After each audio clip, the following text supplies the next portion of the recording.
All right, everyone, let's settle in for a few minutes. Station Captain speaking.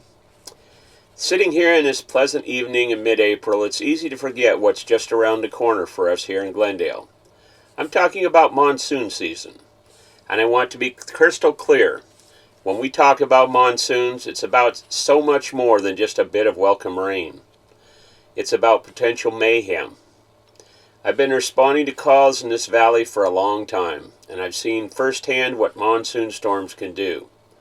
The most dramatic and frankly one of the most dangerous aspects is the flash flooding.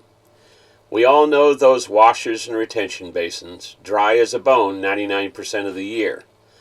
But during a heavy monsoon downpour, I have personally watched them transform into violent, raging rivers carrying debris, trash cans, even tree branches in mere minutes. The ground here is hard. When that intense rain hits, it doesn't soak in quickly. It runs off, funneling straight into those low-lying areas and streets. The speed is what catches people off guard. I've been on scenes where someone thought they could drive through a flooded intersection thinking it wasn't that deep. Next thing you know, their car is buoyant, losing traction and getting swept downstream. We've had calls where cars got pinned against bridges, requiring technical water rescues. It's terrifying and tragically sometimes fatal. Remember, turn around, don't drown isn't just a catchy phrase. It's a life-saving directive based on hard-learned lessons. And it's not just the floods. Monsoons often bring powerful downdrafts, microbursts, with winds strong enough to snap power poles and knock down trees, leading to outages. They kick up those blinding dust storms, the haboobs, that can cause chain reaction collisions on the freeways because visibility drops to absolute zero in seconds.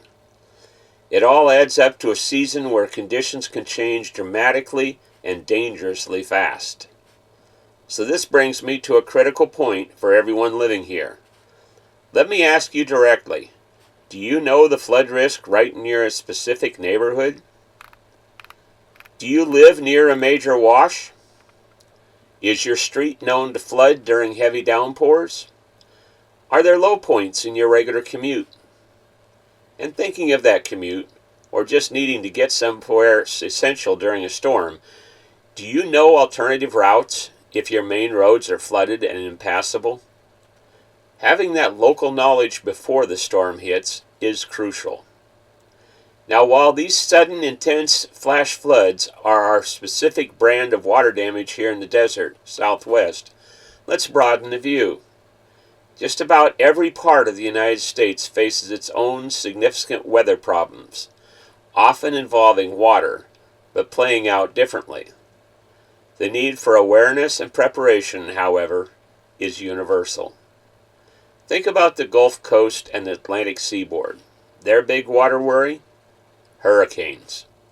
They certainly get intense rainfall leading to flooding, sometimes 100 miles inland. But they also face storm surge, a literal wall of ocean water pushing ashore by the ocean's winds, capable of inundating entire coastal communities. Imagine our flash flood, but it's the ocean itself moving inland, and it can stay there for hours. Preparing for that involves sturdy home construction, potential evacuations, sometimes days in advance, and supplies for potentially weeks without power or clean water. Head to the Midwest along the great rivers like the Mississippi or Ohio. Their major flood threats often comes from prolonged rainfall or spring snowmelt. Unlike our sudden flash floods, these river floods can rise more slowly, but they cover vast areas, entire towns, thousands of acres of farmland, and the water can stay high for weeks, causing immense long-term damage and displacement.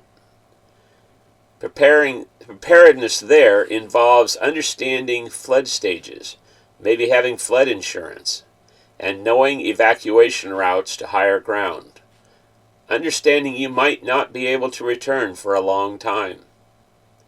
Out on the West Coast, particularly California and the Pacific Northwest, they face threats from atmospheric rivers. These are long plumes of moisture streaming in from the Pacific, dumping incredible amounts of rain over days. This can lead to widespread river flooding, but also, especially in hilly areas or places recently burned by wildfire, devastating landslides and debris flows.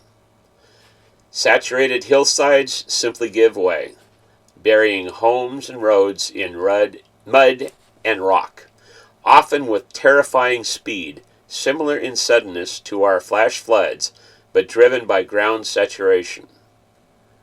Knowing if you're in a potential slide zone is critical preparedness there.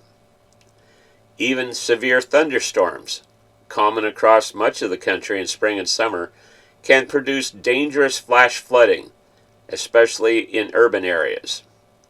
When you get several inches of rain in just an hour or two, drainage systems are overwhelmed, turning streets into canals, flooding underpasses, and inundating basements, sometimes far from any natural wash or river. So you see, the type of flood threat varies greatly across the country. Flash floods, storm surge, river floods, landslides, and urban flooding. But the potential consequences? Dangerously deep or fast-moving water, roads becoming impassable, property damage, risk to life, power outages, the need for supplies, the need to perhaps evacuate or shelter in place. The universal lessons are clear. Know your local risk. Understand what kind of water hazards are most likely where you live. Heed official warnings. Whether it's a flash flood warning here in Glendale or an evacuation order on the coast, take them seriously. Have a plan. Know where you'll go. Know how you'll get there, including alternative routes, and have essential supplies ready. As we sit here enjoying this pleasant April day, remember that July and August will bring a different weather reality to our doorstep. Think of those questions now. Check if your usual routes cross major washes. Look up city or county flood zone maps for your area online. Talk to your family about what you do if the streets around you flooded. Don't be caught off guard by the monsoon's power. Respect the water, know your routes, and be prepared. And as always, stay safe out there.